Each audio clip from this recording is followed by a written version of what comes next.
What would you do if you discovered your own uncle was selling your dead grandmother's house to criminals for drug money? I should have known something was wrong when Uncle Gerald showed up to Grandma Rosalind's funeral in a brand new Mercedes, especially since he had been asking everyone in the family for money just 6 months earlier. But grief has a way of clouding your judgment, and I was too busy trying to coordinate flowers and casseroles and making sure all 6 of us cousins had a place to stay for the service. My name is Phoenix Castellanos, and at 26, I never expected to become the executor of my grandmother's estate. When Grandma Rosalind passed away last October, she left behind her beautiful Victorian house in the Riverside district, the one that had been in our family for 40 years, along with some savings and a few other small assets. The total estate was worth about $600,000, with the house being the crown jewel at around $550,000 according to recent neighborhood sales. Gerald Mitchell, my father's older brother, had somehow convinced Grandma to make him her power of attorney during her final year. At the time, it seemed like the responsible thing to do. Gerald was the oldest son, he lived closest to her, and he had been checking on her regularly. What we didn't know was that he had been struggling with a serious gambling addiction for years, accumulating massive debts while maintaining the facade of a successful insurance salesman. The first red flag should have been how quickly Gerald wanted to settle everything. At the reading of the will, he kept checking his watch and tapping his fingers on the mahogany table in the lawyer's office. Grandma had been very clear in her wishes. She wanted the house to stay in the family if possible, and if it had to be sold, the proceeds should be divided equally among her 6 grandchildren, me and my 5 cousins Marcus, Isabella, Diego, Sophia, and Carmen. 2 weeks after the funeral, Gerald called me with what he described as great news. He had found a developer interested in buying the house for $150,000, cash deal, no inspections, quick closing. He spoke fast, his words tumbling over each other like he was reading from a script. I remember sitting in my tiny graduate school apartment, surrounded by research papers for my sociology thesis, feeling something cold settle in my stomach. $150,000 was way too low. I had been driving by Grandma's house regularly since she passed, partly to check on it and partly because I missed her terribly. I had seen the for sale signs in the neighborhood, houses similar to hers selling for $400,000 and up. When I questioned Gerald about the low price, he got defensive immediately. His voice rose an octave as he explained that the house needed significant repairs, that the developer was taking a big risk, that we should be grateful for a cash offer in this market. He used phrases like "as is condition" and "foundation concerns" that I had never heard him mention before. I spent that night researching property values in Grandma's neighborhood, pulling up recent sales records and comparing square footage, lot sizes, and conditions. Every piece of data I found confirmed my suspicion. Gerald's offer was nowhere near market value. Even if the house needed some work, it should still sell for at least $450,000, maybe more. The next morning I called my cousin Marcus, who worked in real estate in the next city over. Marcus had always been the practical one in the family, the one who read the fine print and asked uncomfortable questions. When I told him about Gerald's developer offer, he was quiet for a long moment. "Phoenix, that's insane," he finally said. "I looked at some of the recent sales in that area last month when I was thinking about Grandma's house value. Even the fixer-uppers are going for $300,000 minimum. Something's not right here." Marcus offered to drive down that weekend to look at the house with me. We met on Saturday morning, both of us carrying coffee and wearing our most serious expressions. The house looked exactly the same as it always had, well-maintained Victorian with good bones, beautiful original hardwood floors, and that wraparound porch where Grandma used to serve us lemonade every summer. We walked through every room, taking notes and photos. Yes, the kitchen needed updating, and there were a few cosmetic issues, but nothing that would justify Gerald's drastically reduced asking price. The foundation looked solid, the roof had been replaced just 3 years earlier, and all the major systems were in good working order. Marcus pulled up comparable sales on his phone while we stood in Grandma's living room, surrounded by her carefully preserved furniture and family photos. House after house in the neighborhood had sold for $400,000 to $500,000 within the past 6 months. One house just 2 blocks away, slightly smaller than Grandma's, had gone for $475,000 just last month. I called Gerald that afternoon, my hands shaking slightly as I dialed his number. I had prepared what I wanted to say, but Gerald cut me off before I could get through my first sentence. "Phoenix, I don't have time for this," he said, and I could hear stress in his voice that hadn't been there before. The developer needs an answer by Monday, and frankly, I think you're being unrealistic about what this place is worth. The longer we wait, the more likely we are to lose this offer entirely. But Gerald, I've been looking at comparable properties, and the price seems really low. Maybe we should get an independent appraisal, or at least get a second opinion from another real estate agent. Look, I've been handling Mom's affairs for the past year. I know this house better than anyone, and I'm telling you this is a fair offer. Do you really want to drag this out for months, paying property taxes and utilities and maintenance, just to maybe get a little more money? There was something in his tone that felt like a threat, though I couldn't put my finger on exactly what. Gerald had never been aggressive with me before, but now he sounded desperate, almost frantic.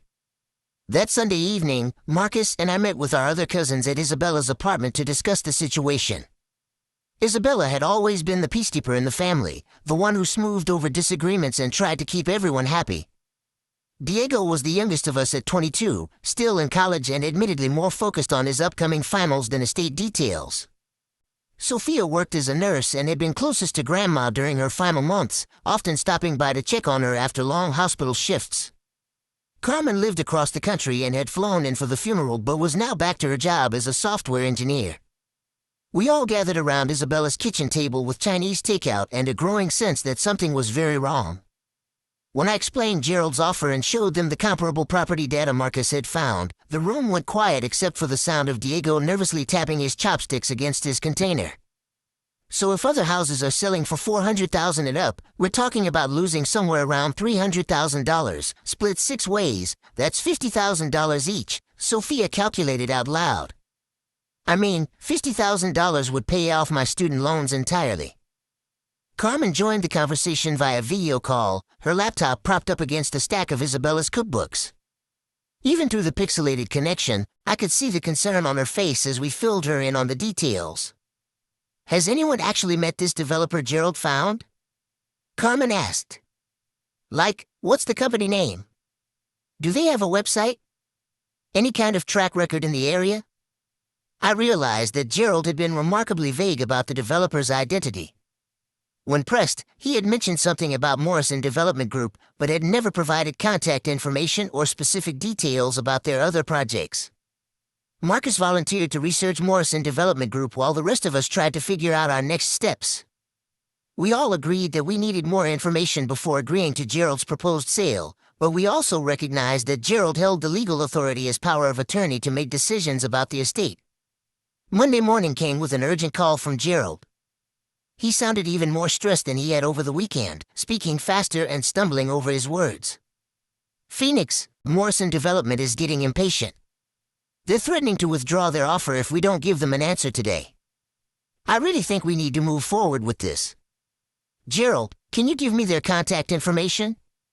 I'd like to speak with them directly about the timeline and maybe understand more about their plans for the property. That's not how this works, Phoenix. They're dealing through me as the power of attorney. Look, I'm going to be honest with you. I think you're making this way more complicated than it needs to be. Something in his voice made me suspicious. Gerald had always been confident, sometimes overly so, but now he sounded scared. I decided to push a little harder. What's the rush, Gerald? If they're serious buyers, surely they can wait a few more days for us to do our due diligence. And honestly, I'm still concerned about the price. Have you gotten any other offers or estimates? Phoenix, you need to trust me on this. I've been handling real estate transactions for years through my insurance work. I know what I'm doing. But Gerald didn't know that Marcus had spent Sunday evening researching Morrison Development Group. When Marcus called me Monday afternoon, he had troubling news. Phoenix, I can't find any record of Morrison Development Group anywhere. No business license, no website, no previous projects, nothing. Either they're completely new and operating under the radar, which would be weird for a company supposedly ready to drop $150,000 in cash, or they don't exist. My stomach dropped. If Morrison Development Group didn't exist, or wasn't legitimate, what was Gerald really planning to do with Grandma's house? That evening, I drove to Gerald's house unannounced. He lived in a modest suburban neighborhood about 20 minutes from Grandma's place, in a house that had always seemed comfortable but not extravagant. But as I pulled into his driveway, I noticed several things that seemed new and expensive: the Mercedes I had seen at the funeral, a recently installed pool in the backyard, and what looked like a brand new outdoor kitchen set up on his deck. Gerald answered the door looking haggard, like he hadn't been sleeping well. When he saw me, his expression shifted from surprise to something that might have been annoyance. "Phoenix, what are you doing here?" "We need to talk, Gerald. I have some concerns about this Morrison development deal. Look, I'm really busy tonight. Can't this wait until tomorrow?" But I could see past him into his living room, where papers were scattered across the coffee table and his laptop was open.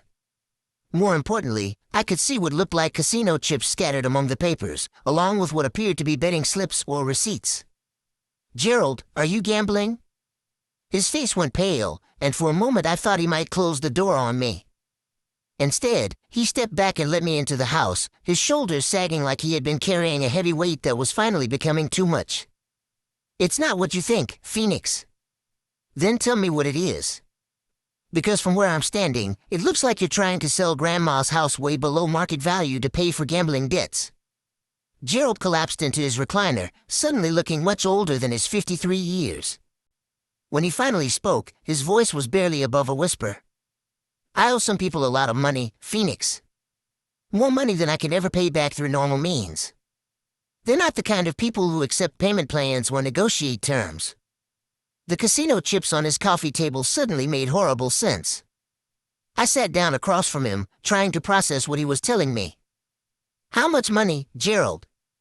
$200,000. The number hit me like a physical blow. $200,000 in gambling debt explained the desperation, the rush to sell, and the willingness to accept such a low offer for Grandma's house. So Morrison Development Group doesn't exist? Not exactly. Look, Phoenix, it's complicated.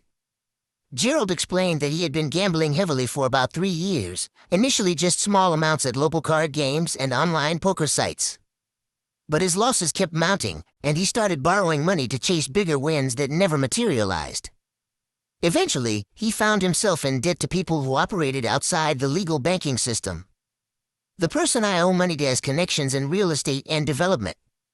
He offered to take the house as payment for my debt, but obviously we couldn't make that transaction official. So we created Morrison Development Group as a way to make the sale look legitimate.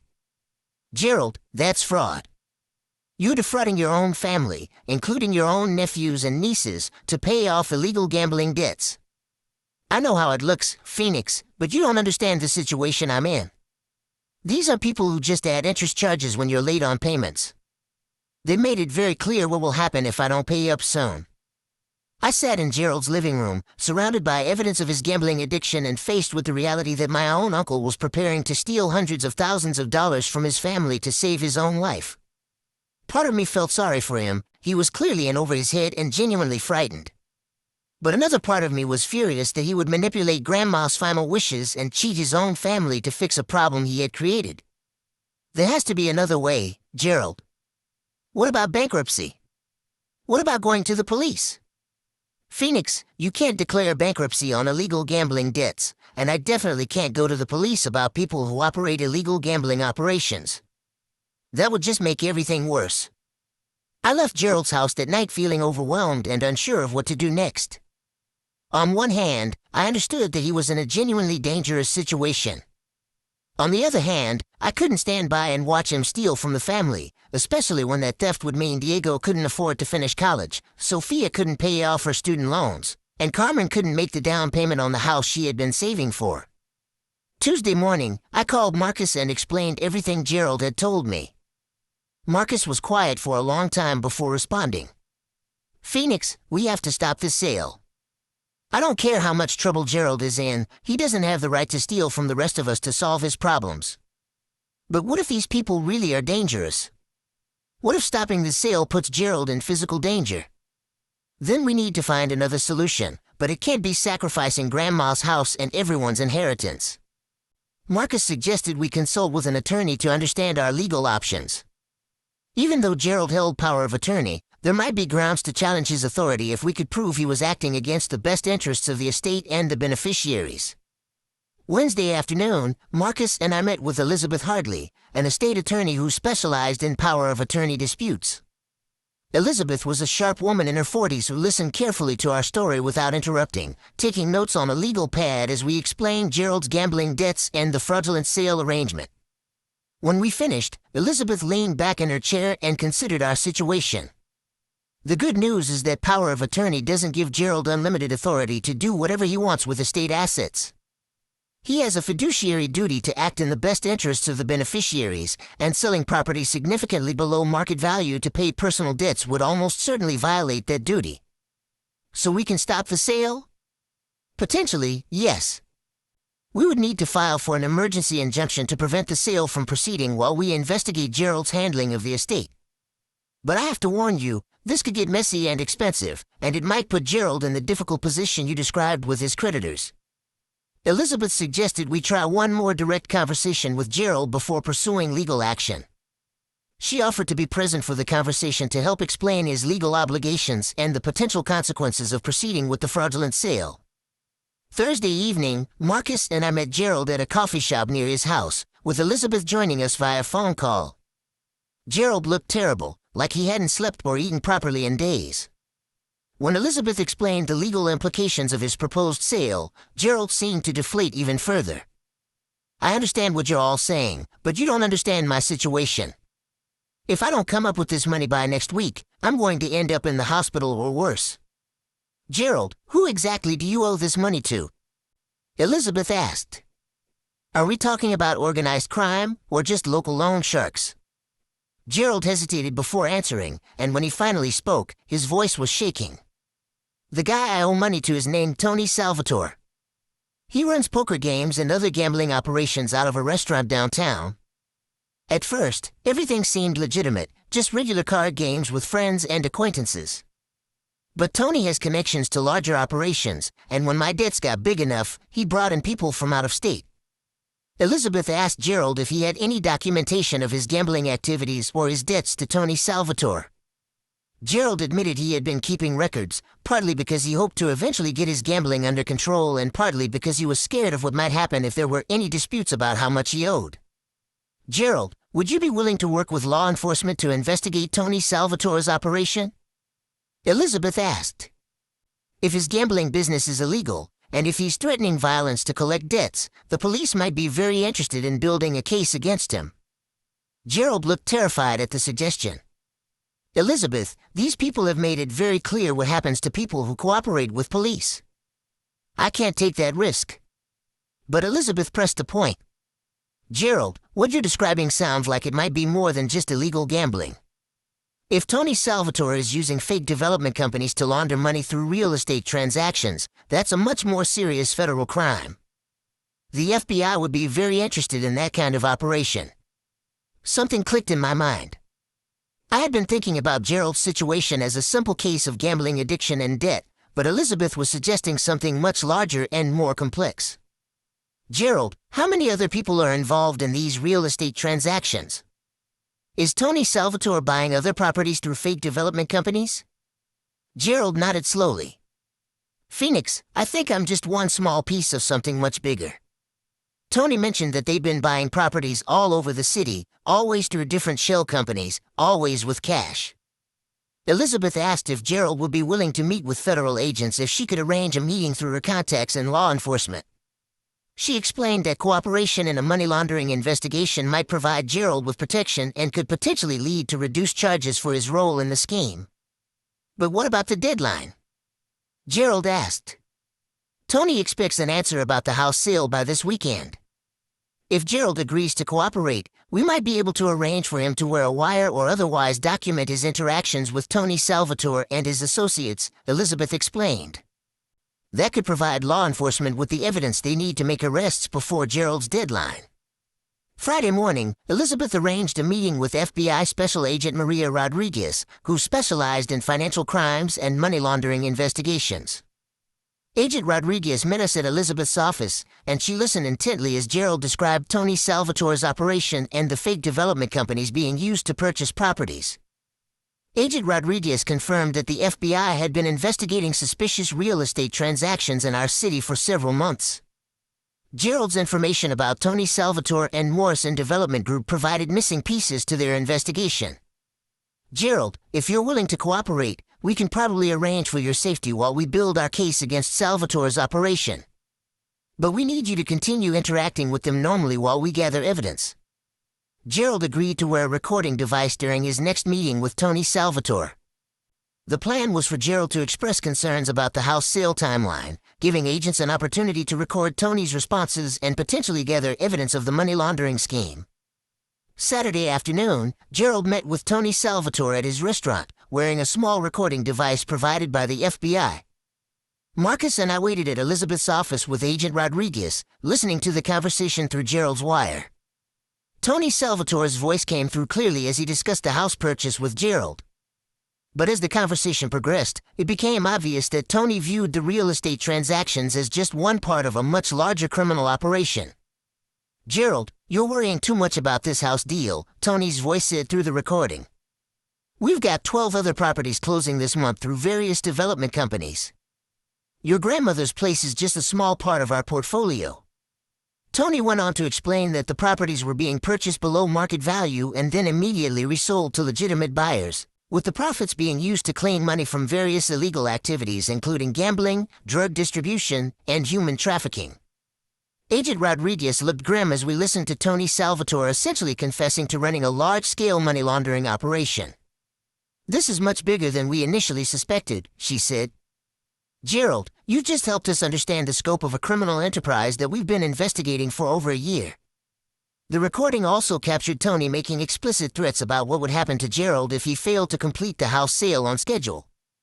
"Gerald, I hope you understand that backing out of our agreement would be very bad for your health," Tony's voice said. "We've invested time and resources in this transaction, and we expect it to proceed as planned." Sunday morning, Agent Rodriguez called to inform us that the FBI was ready to move forward with arrests based on the evidence Gerald had provided, combined with their existing investigation. They planned to arrest Tony Salvatore and his associates Monday morning, before Gerald's supposed deadline for the house sale. "Gerald, once we make these arrests, you should be safe from retaliation. But I want you to understand that you'll likely face charges related to your role in the money laundering scheme. However, your cooperation will be taken into account, and we'll recommend treatment for your gambling addiction instead of significant prison time." Monday morning felt like the longest morning of my life. Marcus and I waited at Elizabeth's office while FBI agents executed search warrants and made arrests related to Tony Salvatore's operation. Agent Rodriguez called us just before noon to confirm that Tony Salvatore and 4 of his associates had been arrested without incident. Gerald's debt was part of an elaborate scheme to draw people into money laundering activities, Agent Rodriguez explained. Tony Salvatore would encourage gambling addicts to accumulate large debts, then offer to forgive those debts in exchange for their cooperation in real estate transactions. The investigation revealed that Tony Salvatore's organization had been using fake development companies to purchase more than 50 properties over the past 2 years, laundering millions of dollars in illegal proceeds through below-market real estate transactions. Gerald's cooperation with the FBI investigation resulted in him being charged with conspiracy to commit money laundering. But his willingness to testify against Tony Salvatore's organization led to a plea agreement that focused on treatment rather than prison time. He was sentenced to 2 years probation and mandatory participation in a gambling addiction treatment program. With Tony Salvatore's operation shut down and Gerald's gambling debts effectively erased, we were free to sell Grandma's house through legitimate channels. Marcus helped coordinate the sale through a reputable real estate agent, and the house sold for $425,000 after being on the market for just 3 weeks. After paying estate taxes and legal fees, each of the 6 cousins received approximately $68,000 from the sale. Diego was able to finish college without taking additional student loans. Sophia paid off her existing student debt. Carmen made her down payment on a house. Isabella started a small catering business she had been dreaming about. Marcus invested in expanding his real estate practice, and I used my share to cover my graduate school expenses and start a small emergency fund. More importantly, we had honored Grandma Rosalind's wishes by ensuring the house sale benefited the family rather than becoming part of a criminal money laundering scheme. Gerald's recovery from gambling addiction has been ongoing and difficult. He lost his insurance job due to his criminal charges, but he found work as a counselor at a gambling addiction treatment center. using his experience to help other people who found themselves in similar situations. He attends weekly support group meetings and has been debt-free for 8 months now. The experience taught me several important lessons about family, money, and the importance of asking difficult questions when something doesn't seem right. Gerald's gambling addiction had been hidden from the family for years, partly because we hadn't been paying close attention and partly because Gerald had become very skilled at maintaining appearances while his life spiraled out of control. I also learned that power of attorney is a serious legal responsibility that requires careful oversight. Grandma Rosalind had trusted Gerald to handle her affairs because he was her oldest son and seemed reliable, but she hadn't anticipated that he would face the kind of financial pressures that would tempt him to misuse that authority.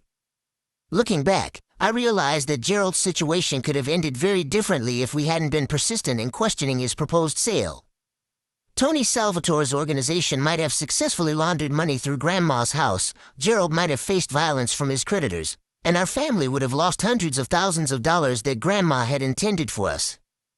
The FBI investigation that grew out of Gerald's cooperation ultimately led to the conviction of 12 people involved in Tony Salvatore's money laundering operation. Agent Rodriguez told us that their real estate scheme had been operating in 4 different cities, with millions of dollars in illegal proceeds being claimed through below-market property purchases. Today, almost a year after Grandma's funeral, our family has found a new equilibrium. Gerald is working hard on his recovery and has been making small payments to each of us cousins, not because he's legally required to, but because he wants to make amends for the stress and conflict his actions caused. We still miss Grandma Rosalind terribly, but we take comfort in knowing that her house helped break up a criminal organization and that her final gift to the family was ultimately preserved despite Gerald's attempt to sacrifice it for his gambling debts.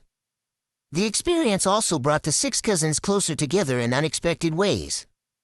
We now have a group text where we check in with each other regularly, share news and accomplishments, and coordinate family gatherings. We've started an annual tradition of meeting at the restaurant where Grandma used to take us for birthday dinners, sharing stories, and keeping her memory alive. I finished my graduate thesis last month, with a focus on how financial crimes impact families and communities. Gerald's story became part of my research, anonymized but providing real-world insight into how gambling addiction can escalate into criminal activity when left unchecked. Marcus has been using his experience with our family's estate issues to help other families navigate similar challenges. He's become something of a specialist in identifying questionable real estate transactions and helping families protect themselves from fraud. The whole experience reminded me that family relationships are complicated, that good people can make terrible decisions when they're desperate, and that sometimes the right thing to do is the hardest thing to do. Gerald's gambling addiction didn't excuse his attempt to defraud the family, but understanding his situation helped us find a solution that protected everyone while getting him the help he needed. Most importantly, I learned that Grandma Rosalind's real legacy wasn't just the money from her house sale, but the values she had taught us about looking out for each other, asking hard questions when something doesn't seem right, and working together to solve problems even when the solutions are difficult and uncomfortable. When I think about that day I first questioned Gerald's proposed sale price, I'm grateful that something inside me refused to accept his explanation. That instinct to push back, to demand better information, to protect not just my own interests but the interests of my cousins, probably saved our family from financial disaster and helped break up a criminal organization that was hurting other families across multiple cities. Gerald still sends me text messages occasionally, usually to share milestones in his recovery or to ask advice about dealing with gambling addiction triggers. Our relationship will never be the same as it was before I discovered his plan to sell Grandma's house, but it's evolved into something more honest and, in some ways, more meaningful. The money from Grandma's house has made a real difference in all of our lives, but more than that, the experience of fighting for what was right has given me confidence that I can handle difficult situations and stand up for principles even when it's uncomfortable or scary. I keep a photo of Grandma Rosalind on my desk now, next to my computer where I'm finishing my graduate work. Sometimes when I'm facing a difficult decision or a complex research problem, I look at her picture and ask myself what she would have wanted me to do. Usually, the answer involves being brave enough to ask hard questions and being willing to do the right thing even when it's not the easy thing. That's probably the most valuable inheritance she left any of us.